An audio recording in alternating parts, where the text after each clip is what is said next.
Olá, eu sou Cris Branco e hoje eu estou aqui para compartilhar um pouco com vocês sobre essa ferramenta poderosa que é a astrologia sistêmica, onde a gente integra a abordagem da constelação familiar dentro do mapa astrológico, trazendo aí essa visão sistêmica.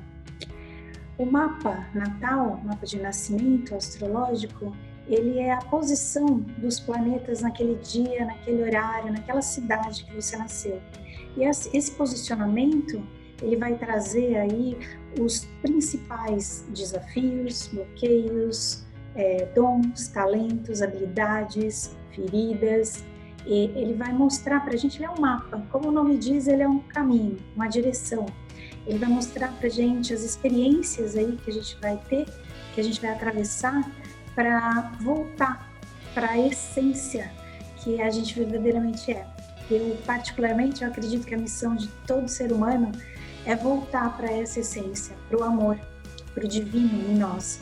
E para a gente chegar aí nesse ponto, a gente atravessa aí várias situações, várias experiências que vão levar a gente até lá.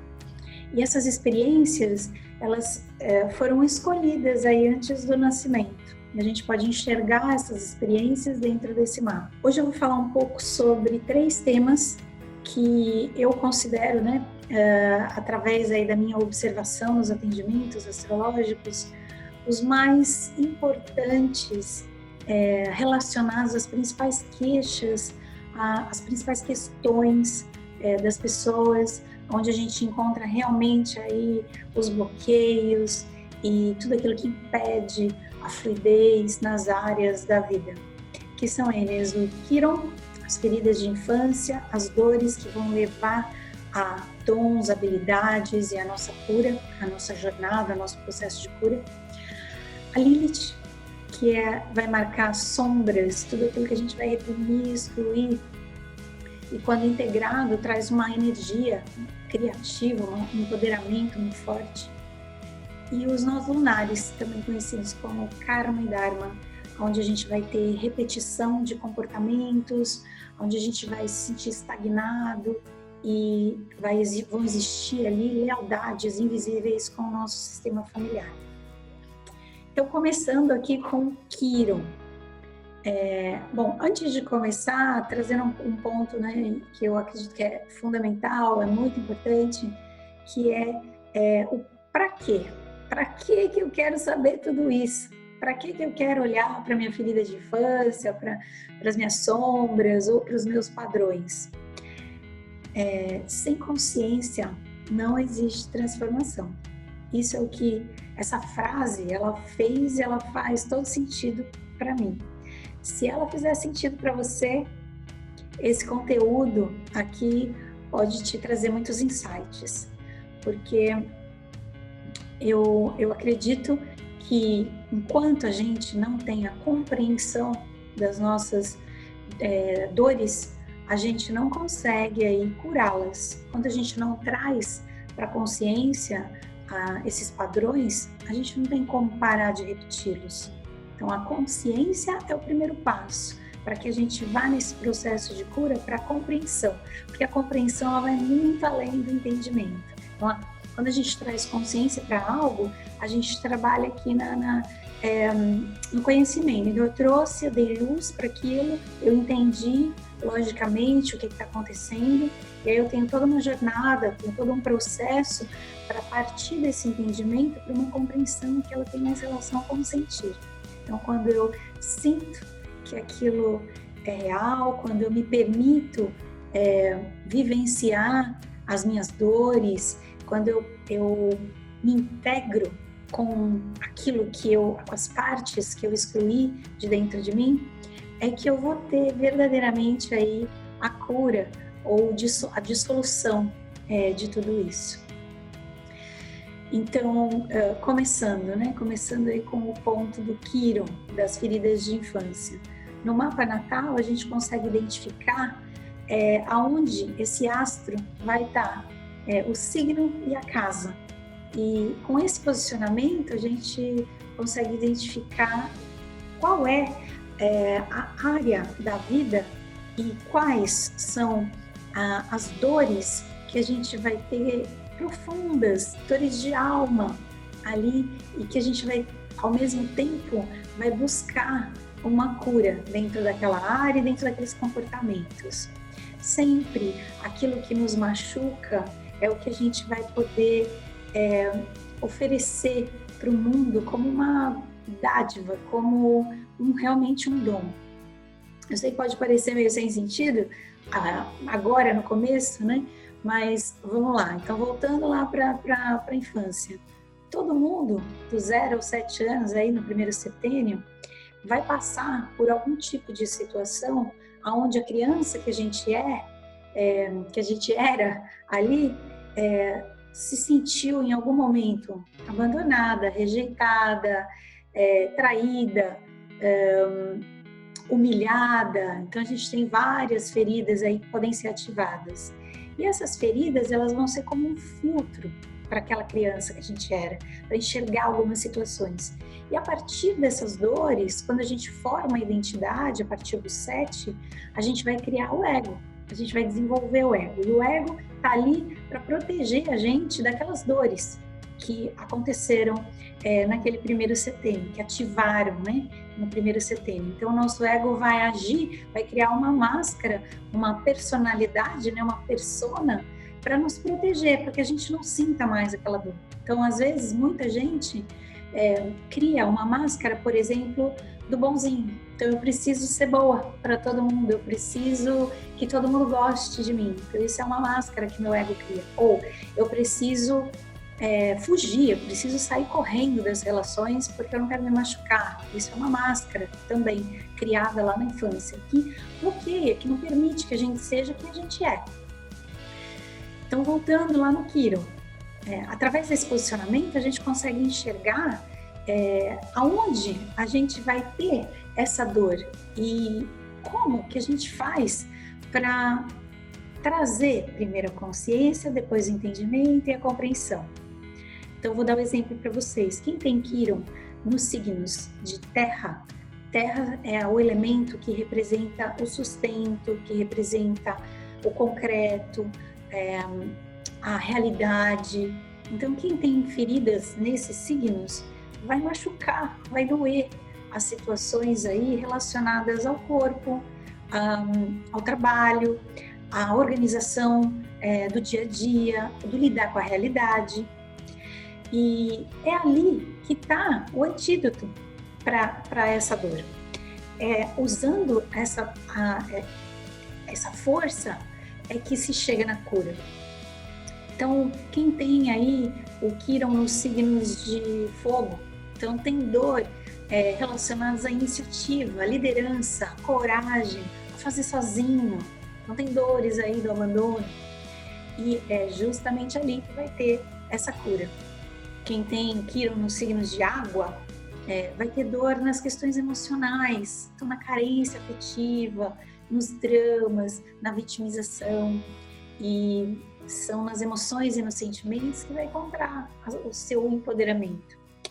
Quem tem aí o Kiron nos signos de ar vai ter relação com as trocas, com os relacionamentos, com o entendimento, com a inclusão nos grupos, ou com a comunicação, a compreensão, e pode doer muito, e é onde está a cura.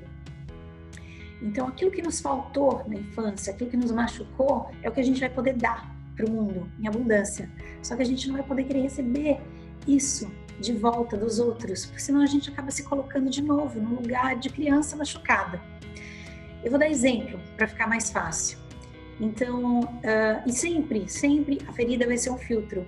Duas crianças com os mesmos pais podem ter feridas diferentes e reagir numa mesma situação de uma forma completamente diferente. Então, se uma criança tem a ferida do abandono e a outra tem a ferida da rejeição, na mesma situação, dando exemplo, os pais, o pai foi levar as duas irmãs para a escola. Chegou lá na escola, uma tem a ferida do abandono e a outra tem a da rejeição. A do abandono chorou, ficou chateada, doeu porque o pai abandonou. O pai deixou ela lá, sozinha. A que tem a ferida da rejeição tá super feliz, quer aproveitar a escola, quer fazer amigos, quer entrar em contato com as pessoas. Voltou para casa, encontrou a mãe tá super atarefada, acabou de voltar do trabalho, precisa fazer o jantar, as duas crianças chegam, aqui tem a ferida do abandono, tá feliz, tá tranquila, tá em casa, aqui tem a ferida da rejeição, quer contar para a mãe como é que foi o dia. Aí a mãe tá ocupada e fala, não, agora não. Essa criança da rejeição vai chorar, vai se sentir rejeitada pela mãe, não aceita pela mãe, minha mãe não me ama. Então, existe um filtro. E quando a gente tem consciência disso, a gente consegue mudar isso. E a gente consegue tomar de volta o lugar de adulto e dar para nossa criança aquilo que nos faltou, que nos machucou. E ele é um processo. Quer ver? Vou te dar um outro exemplo de como isso se manifesta na vida adulta. Eu tô lá com o meu parceiro, fui nadar com ele e chegou lá para voltar, né, para subir de volta, né, sair do mar, precisava subir, escalar as pedras, não tinha um caminho muito seguro para descer e subir, então fomos juntos, chegamos lá embaixo, ele queria voltar, ele queria subir e eu queria ficar, então eu fiquei lá, fiquei nadando e quando ele subiu, pensei comigo, nossa, me deixou sozinha aqui, tão perigoso. E aí ele foi. Aí passou alguns minutos, falei, vou subir. Nossa, eu não acredito que eu vou ter que subir sozinha. Vou subir sozinha mesmo. Que absurdo. Ele tá lá e nem vai me ajudar. A vida é assim, eu tenho que fazer tudo sozinha. E aí, de repente, ele aparece lá em cima e fala, puxa, mas eu falei que eu queria te ajudar, por que você tá subindo sozinha? E aí vem aquela consciência de que, puxa, agora quem estava fazendo isso era minha criança lá machucada com essa dor do abandono. E ali, trazendo consciência, eu posso respirar e sentir, tá tudo bem. Eu, como adulta, tô aqui lidando com essa situação porque eu sou corajosa, porque eu posso ir, eu posso realizar. E eu posso pedir ajuda para o outro também, sem ser isso uma dor. Se eu tivesse na dor, eu ia continuar culpando o parceiro por isso, porque essa é a tendência, a gente culpa os outros pela nossa dor.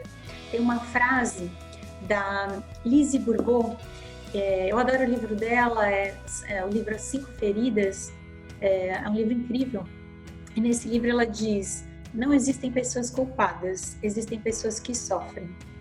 E quando a gente entra nesse processo de consciência, de observação, a gente consegue curar relacionamentos, a gente consegue curar padrões, repetições, machucados. Então, esse processo é o processo de olhar para a nossa dor e começar aos poucos, tirar essas camadas e, pouco a pouco, limpando, curando, para que a gente possa se empoderar, para que a gente possa usar essas dores como habilidades. Então, de novo, pegando o exemplo do abandono, se eu tenho a ferida do abandono, eu tenho uma energia muito forte de ir, de realizar, de fazer, de coragem.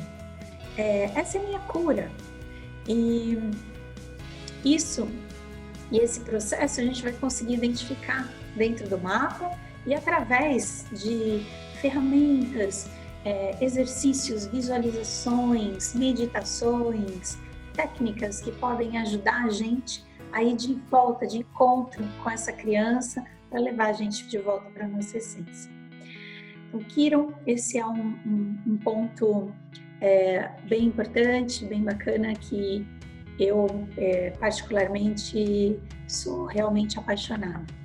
Agora, falando de outro tema, então vamos trazer ali a Lilith. Lilith, ela vai marcar onde a gente vai ter emoções, sentimentos, situações reprimidas, excluídas. Então, tudo aquilo que a gente não aceita, que a gente não quer ver, que a gente não quer enxergar, a gente exclui. E isso se transforma numa grande sombra. E essa sombra, ela em algum momento, ela é ativada através das relações e nas áreas da vida. Então, tudo aquilo que eu vou excluir, de alguma forma, eu vou ser excluída. E em algum momento eu tenho que colocar aquilo para fora. No Efeito Sombra, o Efeito Sombra é um livro, e tem também, para quem quiser conhecer, tem no YouTube o vídeo, né, o filme. É muito bacana, ele tem tudo a ver com a Lilith, e tem uma parte do filme que eles dizem a sombra é como se fosse uma bola, e é como se você estivesse dentro de uma piscina segurando essa bola, e aí você não quer essa bola, você afunda ela dentro da água, e de repente, um dia, quando você está com os braços cansados, você solta essa bola, ela pula para fora. Isso é a sombra. Então, em algum momento, a gente exclui, e ela salta, né? E, normalmente, a gente identifica a nossa sombra através da irritação, da repulsa dos outros, né? O outro é sempre um espelho. Então, a outra pessoa que nos irrita e que nos incomoda vai acionar, de alguma maneira, algo que a gente está em desequilíbrio dentro de nós. Na sistêmica, ela é vista como todas as situações que perderam um lugar, que tudo e todos têm o direito de pertencer.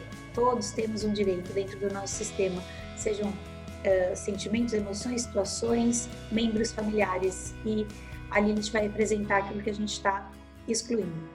E quando a gente integra, ela se torna um poder feminino criativo.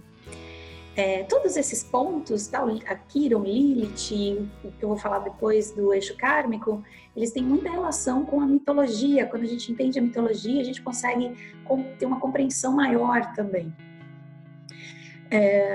E voltando para Lilith. Então, tudo aquilo que está dentro de nós e precisa ser colocado para fora, ser visto. Então, vou dar um exemplo da sistêmica da Lilith, que é muito poderoso.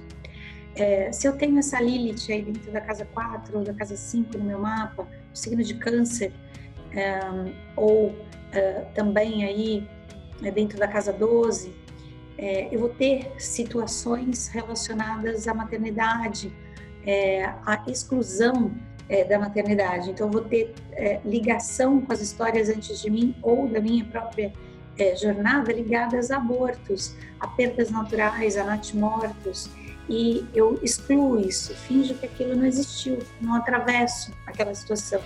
E, de alguma forma, vai me gerar uma insatisfação. E eu não sei por que essa insatisfação existe, como se existisse uma busca por algo que está faltando, eu não sei o que é, e me sinto excluída nas relações. Então, é essa Lilith. E ali, quando a gente integra a energia feminina, integra a energia do acolhimento, da nutrição, da maternidade, integra aquela criança que não foi vista, dá um lugar a essas crianças não nascidas ou natimortas, é ali que a gente consegue ter empoderamento. É um ponto bem poderoso também. E agora falando do eixo kármico, que são os nós lunares, karma e dharma. Então, aqui eu sempre gosto de explicar nas leituras que o karma, ele não é nada ruim ou pesado, ele não é eu fiz no passado e agora estou pagando, não, de forma alguma. Aqui o karma, ele é uma bagagem, é algo que a gente está trazendo de vivências, de experiências que aconteceram antes de nós. Então, a mesma palavra karma, né? A tradução, ela é ação sem consciência, ele é um comportamento inconsciente que a gente tem, e o dharma, ele é um caminho de desenvolvimento pessoal, espiritual, ele é uma ação consciente. Então, ele é um eixo, um e o seu oposto. E a gente vai ter isso dentro do mapa, marcando as histórias familiares que aconteceram antes de nós, que vão ter um peso muito grande. Então, o passado influenciando o presente. E esses comportamentos vão nos levar a bloqueios, vão nos levar a reviver dores vividas pelos nossos pais, avós, bisavós, sem que a gente perceba. Então, quer ver? Vou dar um exemplo.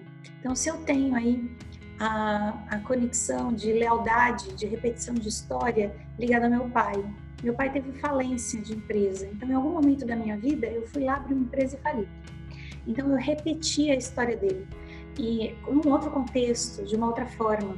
Ou se eu não aceito um comportamento, eu tenho um eixo kármico com a minha mãe, eu não aceito o comportamento dela de crítica. Em algum momento eu vou criticar muito e eu vou repetir aquele comportamento.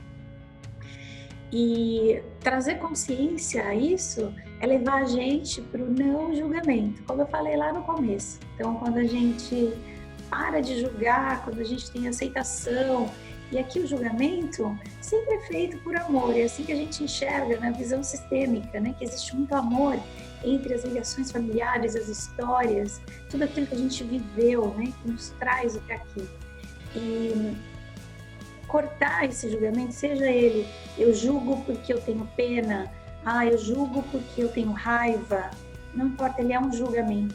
Enquanto existir julgamento, a gente vai estar repetindo comportamentos e estagnado em alguma área da vida.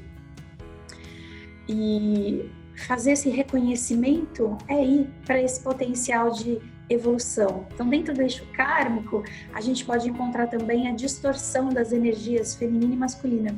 Então, se eu tenho um eixo ali dentro de signos masculinos, eu vou ter uma energia masculina distorcida e provavelmente uma rejeição à feminina.